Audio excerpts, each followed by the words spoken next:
Oh my, I found you. Ah! Whoa! Scared you?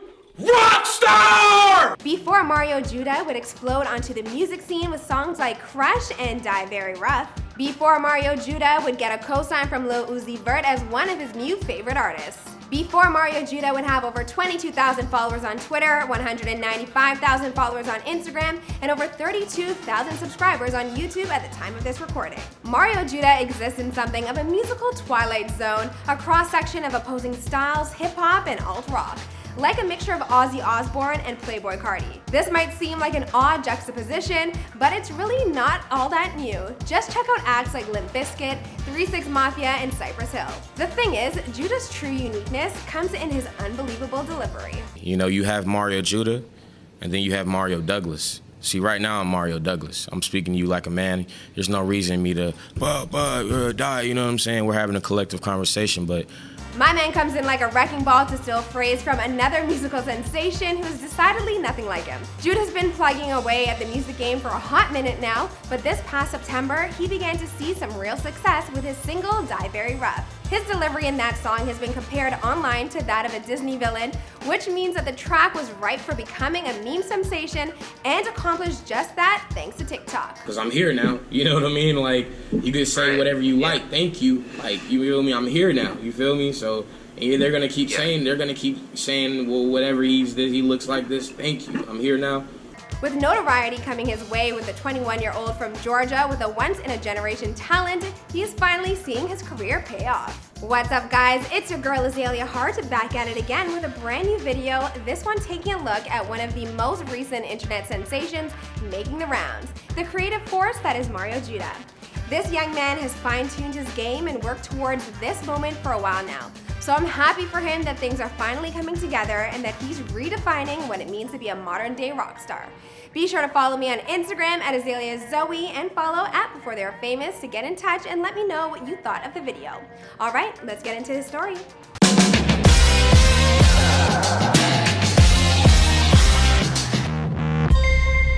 Hey, be sure to subscribe and hit that bell. Boom! Mario Diamond Judah Douglas was born in 1999 in Atlanta, Georgia. I done lived in Cobb County, Lawrenceville, Gwinnett, Atlanta, so it's just all around. But as far as like where I stayed at most of the time, it was Atlanta, so I say Atlanta. Despite what his skill might have you believe, music was never much of a priority early on in his life. Sure, his parents played some good music around the house, especially rock and classical music, but to Judah, it was never anything more than a vibe to grow up to.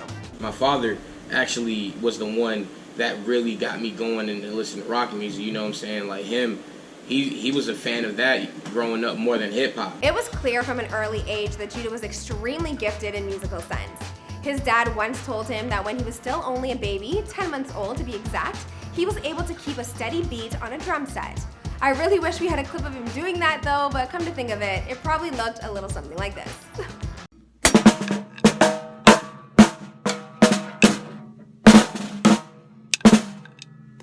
Except, you know, better.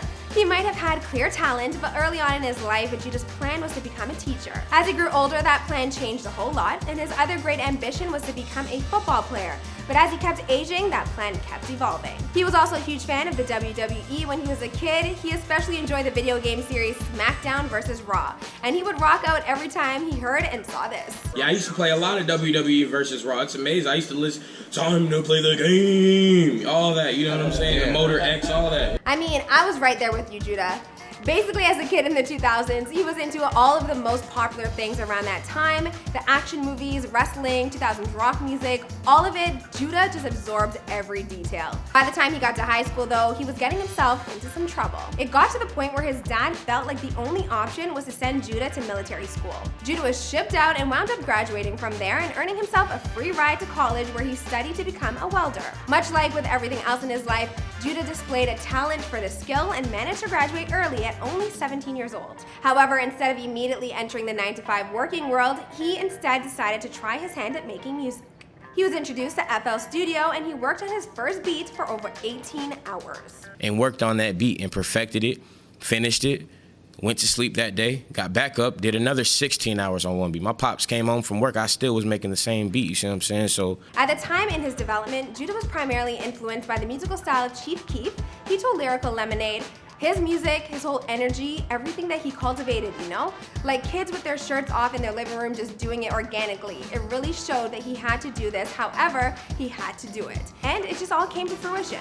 Meanwhile, rock bands like Breaking Benjamin, Five Finger Death Punch, and Pantera also influenced his melodic composition. For a while at first, Judah was just making beats and trying to network himself into the industry.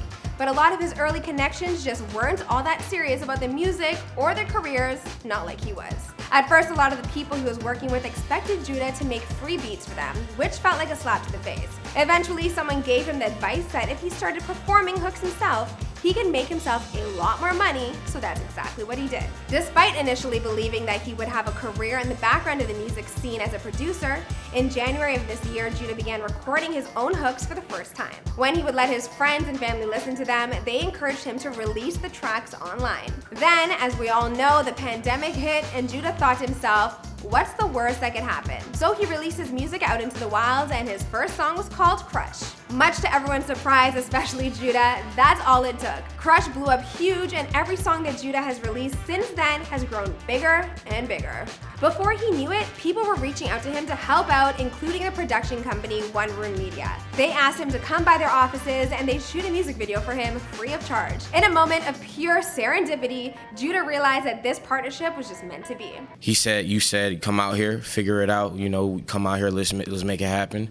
I said, all right. What's crazy is my pops, you know, he was driving the truck and everything like that. In October of 2020, Judah dropped Die Very Rough, which shot his star higher into the atmosphere with all of the viral TikTok videos utilizing it as a background track, cementing Mario Judah as a musical force to be reckoned with. In terms of the future, Judah just wants to continue making great music to inspire people and is motivated by all of his fans who have reached out to let him know that his music has helped them in some way. He told Lyrical Lemonade, I make music for people who have been bullied growing up because I was in the same spot growing up. All the pain in my music is real with that. I'm letting you all know that I've been through a lot. Now that Mario Judah finally has a spotlight focused on him, I think he's going to end up helping a lot more people. As for the rest of his story, well, I think we'll end this video here. After all, this is before they were famous. What did you guys think about Mario's story? Let me know in the comments down below, and don't forget to follow the show on Instagram at Before They Were Famous to vote on who's next. And I'll see you guys in the next video. Alright guys, I hope you enjoyed that video. Now we drop a new video each and every day, so here's a recent drop that you might enjoy. We handpicked that one for you because if you like this video, you'll probably like that. We also got playlists like over here, so click on that if you want to see a whole list of a bunch of videos we've dropped in the past. And if you're new to the Fame Gang, be sure to subscribe and turn on them post notifications, and I'll see you guys in another video. Boom!